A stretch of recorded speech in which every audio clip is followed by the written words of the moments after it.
and was carried out of court." "So much for the police court," said Holmes thoughtfully, tossing aside the paper. "The question for us now is to solve the sequence of events leading from a rifle jewel case at one end to the crop of a goose in Tottenham Court Road at the other. You see, Watson, our little deductions have suddenly assumed a much more important and less innocent aspect. Here is the stone. The stone came from the goose, and the goose came from Mr. Henry Baker, the gentleman with the bad hat, and all the other characteristics which have bored you. So now we must set ourselves very seriously to finding this gentleman and ascertaining what part he has played in this little mystery. To do this, we must try the simplest means first, and these lie undoubtedly in advertisement in all the evening papers. If this fail, I shall have resource to other methods. What will you say? Give me a pencil and that slip of paper. Now then. Found at the corner of Good Street, a goose and a black felt hat. Mr. Henry Baker can have same by applying at 6:30 this evening at 221B Baker Street.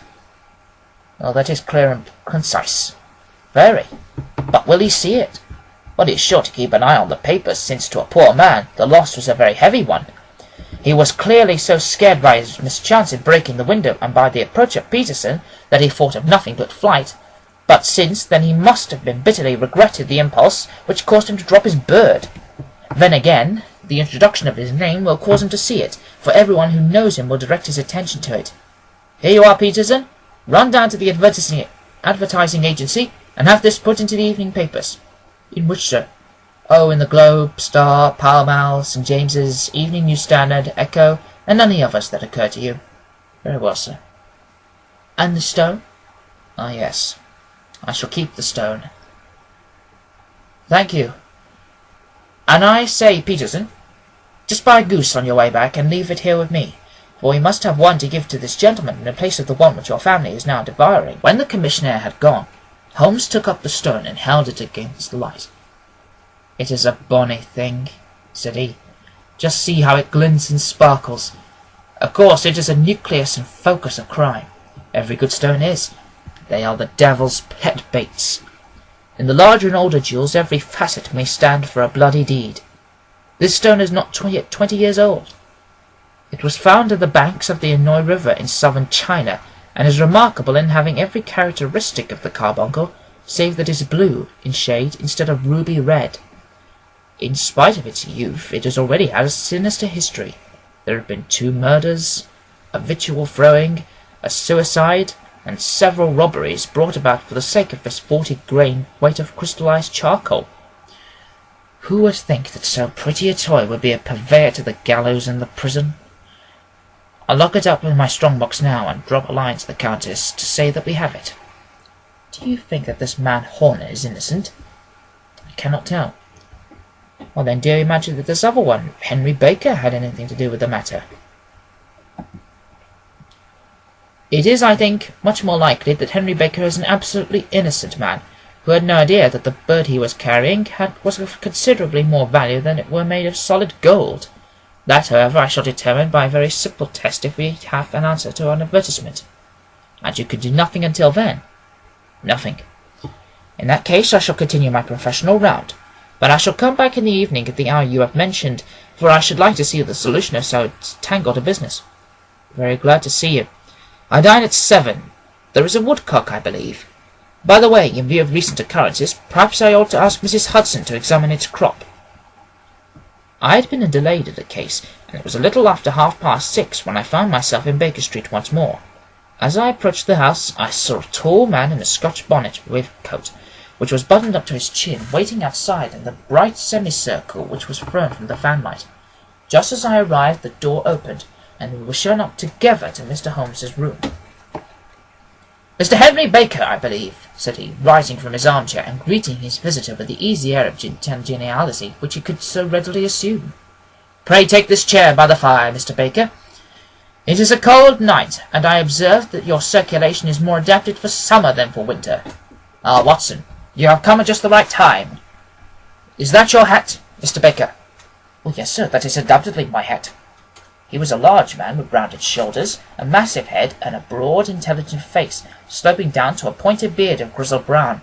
A touch of red in nose and cheeks, with a slight tremor of his extended hand, recalled Holmes's surmises to his habits.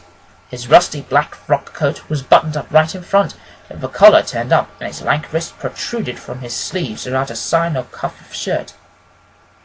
He spoke in a slow, staccato fashion, choosing his words with care, and gave the impression generally of a man of learning and letters, who had ill usage at the hands of fortune. "We have retained these things for some days," said Holmes, "because we expected to see an advertisement from you giving your address. I am at a loss as to know why you did not advertise." Our visitor gave a rather shamefaced laugh. "Shillings have not been so plentiful with me as they once were," he remarked. "I had no doubt that the gang of roughs who assaulted me had both carried off my hat and the bird. I did not care to spend more money in a hopeless attempt of recovering it." "Very naturally. By the way, about the bird, we were compelled to eat it." "To eat it?" Our visitor half rose from his chair in excitement.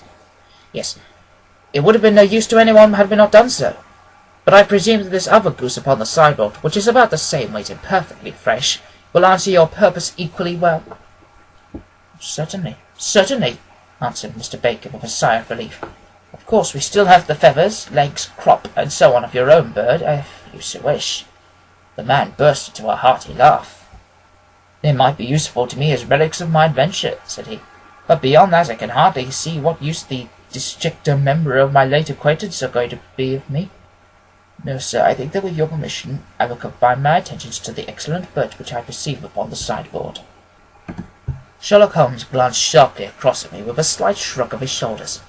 "There is your hat, then, and there is your bird," said he. "By the way, would it bore you to tell me where you got the other one from? I am somewhat of a fowl fancier, and I have seldom seen a better-grown goose." "Certainly, sir," said Baker, who had risen and tucked his newly gained property under his arm. "There are a few of us who frequent the Upper Inn near the museum. We are to be found in the museum itself during the day, you understand. This year our good host, Mr. Windigate by name, instituted a goose club, by which, on consideration of some few pence every week, we were each to receive a bird at Christmas. My pence were duly paid, and the rest is familiar to you. I am very much indebted to you, sir, for a Scotch bonnet is fitted neither to my years of nor my gravity." With a comical pomposity of manner, he bowed solemnly to both of us, and strode off upon his way. "So much for Mr. Henry Baker," said Holmes, when he had closed the door behind him. "It is quite certain that he knows nothing whatever about the matter. You hungry, Watson?" "Not particularly." "Then I suggest that we turn our dinner into a supper, and follow up this clue while it is still hot." "By all means." It was a bitter night, so we drew on our ulsters and wrapped cravats around our throats. Outside the stars were shining coldly in a cloudless sky, and the breath of the passers-by blew out smoke like so many pistol shots. Our footfalls rang out crisply and louder as we swung through the Doctor's Quarter, Wimpole Street, Harley Street, and so through Wigmore Street into Oxford Street. In a quarter of an hour we were in Bloomsbury at the Arthur Inn, which is a small public house at the corner of one of the streets which runs down into Holborn. Holmes pushed out from the door of the private bar and ordered 2 glasses of beer from the ruddy-faced, white-aproned landlord. "Your beer should be excellent, if it is good as your geese," said he. "My geese?" The man seemed surprised. "Yes, I was speaking only half an hour to Mr. Henry Baker, who is a member of your goose club." "Ah, yes, I see. But you see, sir, them's not our geese." "Indeed? Whose then?" "Well, I got the 2 dozen from a salesman in Covent Garden." "Indeed? I know some of them. Which was it?" "Breckenridge is his name." "I don't know him." "Well, here's your good health, landlord, and prosperity to your house. Good night." "Now for Mr. Breckenridge," he continued, buttoning up his coat as we came out into the frosty air. "Remember, Watson, that though we have so homely a thing as a goose at one end of his chain, we have at the other a man who will certainly get 7 years' penal servitude unless we can establish his innocence. It is possible that our inquiry may but confirm his guilt, but in any case we have a line of investigation which has been missed by the police, and which a singular chance has placed in our hands. Let us follow it out to the bitter end. Faces to the south, then, and quick march!" We passed across Holborn, down Endell Street, and so through a zigzag of slums, to Covent Garden Market. One of the largest stalls bore the name of Breckenridge upon it, and the proprietor, a horse-looking man of a sharp face and trim side whiskers, was helping a boy to put up the shutters. "Good evening. It is a cold night," said Holmes. The salesman nodded and shot a questioning glance at my companion. "Sold out of geese, I see," continued Holmes, pointing out the bare slabs of marble. "Let you have 500 tomorrow morning." "That's no good." "Well, there are some on the store with the gas flare." "Ah, but I was recommended to you." "Who by?" "The landlord of the Alpha." "Oh, yes. I sent him a couple of dozen. Fine birds they were, too. Now, where did you get them from?" To my surprise, the question provoked a burst of anger from the salesman. "Now then, mister," said he, his head cocked and his arms akimbo. "What are you driving at? Let's have it straight now." "This is straight enough. I should like to know who sold you the geese which you supplied to the Alpha." "Well, then I shan't tell you. So now." "Oh, it is a matter of no importance, but I don't know why you should be so warm over such a trifle."